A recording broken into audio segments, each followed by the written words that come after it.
a little CCR to get the day going.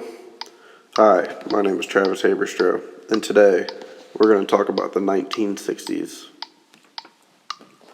At the beginning of the 1960s, many Americans believed they were standing at the dawn of the golden age. In 1961, John F. Kennedy became President of the United States. As one historian put it, the government possessed big answers to big problems. Seemed to set the tone for the rest of the decade. However, instead of a golden age that many Americans were expecting, they got a decade of war, uncertainty, and protest. During his presidential campaign in 1960, Kennedy had promised the most ambitious domestic agenda since FDR's New Deal. The New Frontier was a package of laws and reforms that sought to eliminate the injustice and inequality in the United States.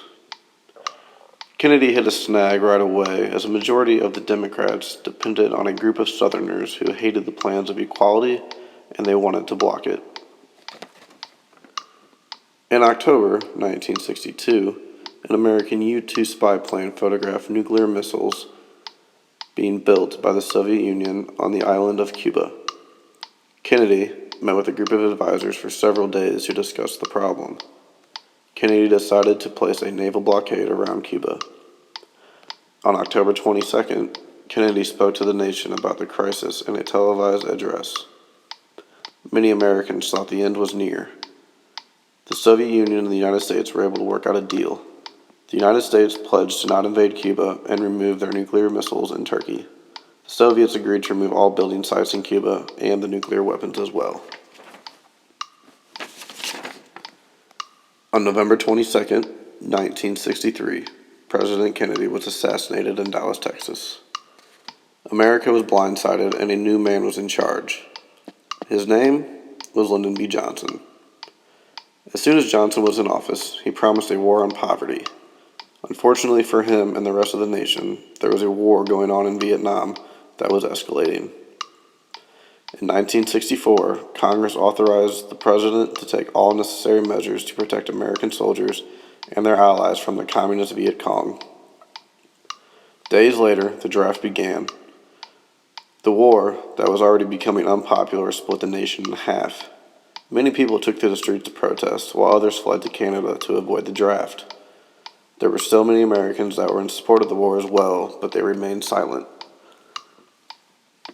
Something else that was going on during the 60s was the Civil Rights Movement. The movement itself began in the mid-1950s, but really hit popularity in 1960 and 1961 with sit-ins and freedom rides.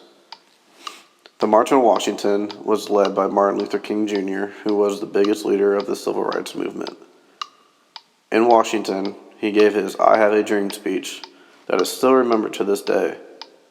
On July 2, 1964, President Johnson signed the Civil Rights Act of 1964 that banned discrimination based on race, color, religion, sex, or national origin in employment practices and public accommodations. This was a big step for the African American community. The 1960s is a decade that will never be forgotten. America had not went through such a tough decade since the Depression in the 1930s. Instead of a financial crisis, America had a beloved president assassinated. We were in a Cold War with the Soviets. We were fighting and losing a war in Vietnam, and protests broke out all across the nation. The 1960s was not the golden age that everyone thought it would be.